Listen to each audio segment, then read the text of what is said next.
I'm Aaron McGee, and I'm reading for the role of Dawson. I want to know what's going on. You know, I didn't have anything to do with that girl's death. If I believe that, you wouldn't be here. So tell me, how long had you known the victim? I never met the girl. She just happened to be in the neighborhood and decided to stop by the shelter to get murdered? I don't have any idea why she was in Smoketown. She came to the shelter that night to talk to you, didn't she? No, I told you I never. It's no secret you're some kind of amateur shrink. Half the people in Smoketown have had a heart-to-heart with Dawson Chapman. That's not the case. People need somebody that they can. And tell their secrets to? What secrets did Brittany Sloan tell you? I didn't even know the girl's name was Brittany until just now. Why would she come all the way? So she wanted to talk to somebody where nobody knew her? That's crazy. You met with her. And, well, she was a pretty girl. She was a teenager, my daughter's age. If you didn't know her name, how did you know how old she was? Crying out loud, I saw her body. She wasn't anybody's grandmother. Oh, you saw her body all right. Up close and personal. So close, you got her blood on your shoes. Her blood on my... Come on, Chapman. You know anybody else at the shelter wears size 16 shoes? Do those tugboats have to be special made? Those bloody footprints were in the hallway look like Sasquatch made. You're saying that... I'm saying that after we brought you in, we picked up the shoes you wore last night. So are you going to be surprised when forensics comes back with traces of Brittany's blood on your shoes? Because I sure won't be.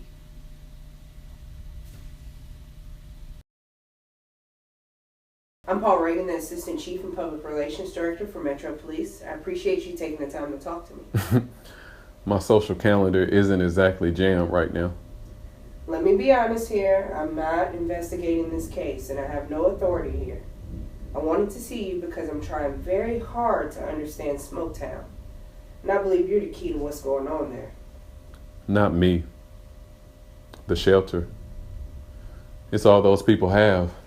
The only place where they're loved and accepted and safe. Could the shelter go on, stay open without you? I'm praying it doesn't have to. That this will get straightened out and I can go home. Did you do it? Kill Brittany Sloan? No, but Detective Mitchell is doing everything he can to make it look like I did. How do you explain the phone with your prints and the other girl?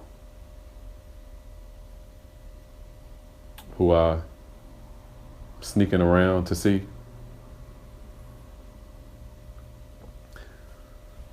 We were 15 years old and in love. Of course we sneaked around. A black boy couldn't go out with a white girl 30 years ago. I met Cara at a carnival. Red hair, green eyes. Never knew what she saw in me. But I would have crawled over 5 miles of broken glass just to see her. First love. It's nothing like it. What happened? She was hooked when I met her. Coke. In the 80s. Before long, that led to heroin. And I started selling weed to help her pay for her habit. But it was a wild animal, and it was eating her alive. She was stealing from her parents. And eventually doing whatever else she needed to get a fix. One day I went to meet her in the motel room where she was working.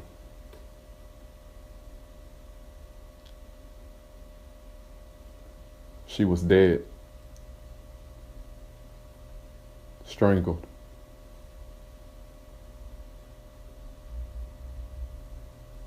A pusher she couldn't pay, maybe, or a trick.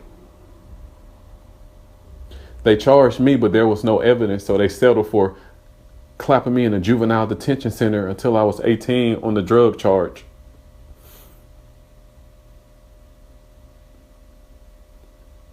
I didn't kill Carl Willingham. And I didn't kill Brittany Sloan. Do you have a lawyer? A good one? The best the state can afford. But no lawyer's gonna save my bacon. God's got this. He's working things out his way. How do you know that? I mean, how can you be so sure? I don't know it here. I know it here.